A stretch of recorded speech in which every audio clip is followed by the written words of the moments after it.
اپنے بچوں کو جیب خرچ سے کچھ حصہ صدقہ کرنے کی تربیت دے تاکہ عمر بھر کے لیے انہیں اپنی آمدنی کا کچھ حصہ صدقہ کرنے کی عادت پڑ جائے اور وہ آپ کے لیے صدقہ جاریہ بن جائے۔ بچہ گیلی مٹی ہوتا ہے، ہم اس سے جیسا سلوک کریں گے ویسا کردار اپنائے گا۔ جب مجھے پتہ چلا کہ محل کے بستر اور خالی زمین پر سونے والوں کے خواب ایک جیسے اور قبر بھی ایک جیسی ہوتی ہے تو مجھے اللہ کے انصاف پر یقین آ گیا۔ لوگ کیوں کسی کی موت پر روتے ہیں حالانکہ جس نے زندگی کھو دی وہ تو چپ ہے۔ علم پھیلانا ایسا خزانہ ہے جس کے پھل کا ثواب آپ کو ملتا رہتا ہے۔ رب العزت کا دروازہ کبھی بند نہیں ہوتا، لینے والے ہی دروازہ کھٹکھٹانا بھول جاتے ہیں۔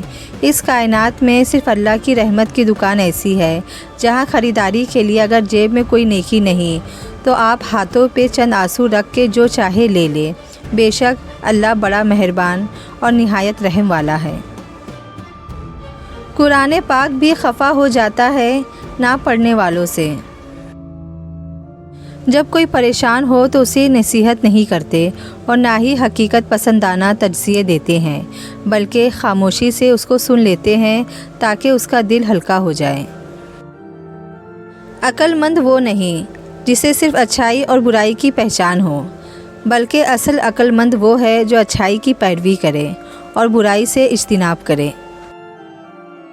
مولا امام علی علیہ السلام فرماتے ہیں، دنیا چھوڑ کر آخرت حاصل کر لو، لیکن دین چھوڑ کر دنیا نہ لینا۔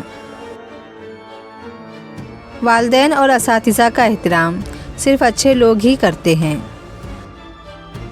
اگر کچھ لینے کی خواہش ہو تو بزرگوں کی دعا لو، اگر کچھ دینے کی خواہش ہو تو اللہ کی راہ میں دو۔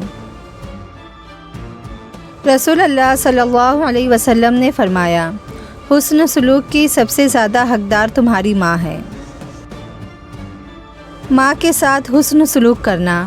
ایک آدمی نے رسول اللہ صلی اللہ علیہ وسلم کی خدمت میں آ کر عرض کیا، اے اللہ کے رسول صلی اللہ علیہ وسلم، میرے حسن سلوک کا زیادہ حقدار کون ہے؟ فرمایا، تیری ماں۔ پھر عرض کیا، اس کے بعد کون؟ فرمایا، تیری ماں۔ پھر عرض کیا، اس کے بعد کون؟ فرمایا، تیری ماں۔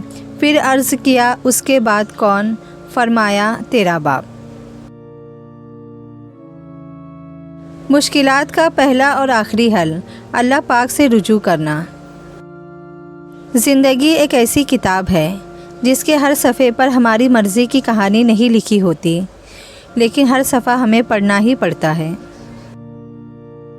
جینے والوں کی قدر کیجیے، کیونکہ پھر سوائے آنسوؤں اور یادوں کے علاوہ کچھ باقی نہیں رہتا۔ آج کے دور میں جو بے حیائی سے بچ گیا وہ بڑے خطروں اور فتنوں سے بچ گیا۔ غلطیاں کیجیے مگر کسی کے ساتھ غلط مت کیجیے۔ زندگی ایک ایسا امتحان ہے جو صبر کی زمین پر دینا پڑتا ہے۔